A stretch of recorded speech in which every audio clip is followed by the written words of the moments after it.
असणाऱ्या भागामध्ये जी रानभाजी आहे ती या ठिकाणी प्रदर्शनासाठी आलेली आहे. आज प्रथमतः पहिल्यांदा मी दिलगिरी व्यक्त करते की उद्घाटन करण्यासाठी यायला थोडासा उशीर झाला. अनेक तालुक्यामध्ये कार्यक्रम आणि भेटी देण्याचं नियोजन त्यामुळे इथे येण्यासाठी उशीर झाला. पण तुमच्या आयोजकांचं संयोजकांना मी आभार मानते की त्यांनी या कार्यक्रमाला येण्यासाठी मला निमंत्रण दिलं.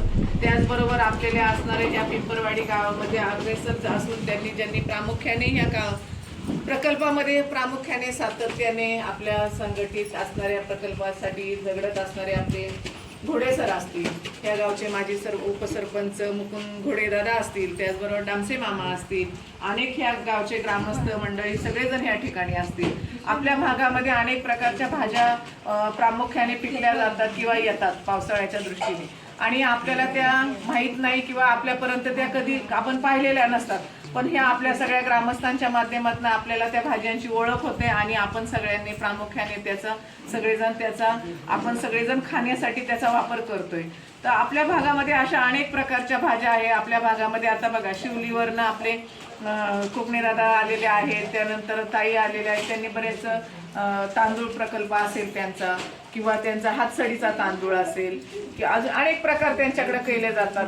त्यांनी मागच्या वेळेस मला वाटतं बांबू लागवड वगैरे असे अनेक प्रकार त्यांनी केले होते. तर अनेक प्रामुख्याने आपल्या भागामध्ये प्रकल्प करण्यासारखे आहेत, पण आपण अजूनपर्यंत त्याच्यासाठी मॅडम पोचलो नाही किंवा अजून ह्या ठिकाणी माहिती नाही किंवा काही लोकांपर्यंत अजून त्याची अंमलबजावणी कशी केली पाहिजे ह्याचा अजून प्रामुख्याने आम्हाला वारंवार तुमच्या माध्यमातून असेल, प्रकल्प घोडेगावकडनं असेल किंवा अनेक संस्थांकडनं नक्कीच आमच्या या भागासाठी प्रत्येकाने यश द्यावं असं आम्हाला वाटतं. आज या ठिकाणी सगळेजण आलेले आहेत. आपल्या सगळ्या महिला भगिनींनी खूप छान प्रकारच्या भाज्या या ठिकाणी आणलेल्या आहेत. आपण सगळेजण ते खरेदी करू, आपण सगळेजण त्याचा असणारा आस्वाद घेणार आहोत. पण आज या ठिकाणी प्रामुख्याने तसं म्हणायला गेलं तर जबाबदारीची जी भूमिका आहे ती आपली ह्या गावकऱ्यांनी या ठिकाणी बजावलेली आहे. मी त्यांनाही धन्यवाद देते. इथं उपस्थित झालेले जे फाउंडेशनच्या माध्यमातून अमेरिकेवरनं जी टीम आली आहे त्यांचंही या भागामध्ये प्रथमतः स्वागत करते. त्याचबरोबर आलेल्या सगळे मान्यवरांचं स्वागत करते. त्याचबरोबर या ठिकाणी आत्ताच कार्यक्रम झाला तेव्हा आपले सुकाळवेडे गावचे सरपंच दत्ताभाऊ या ठिकाणी होते. त्याचबरोबर अनेक मान्यवर या ठिकाणी येऊन गेलेले आणि अनेक मान्यवर येतील.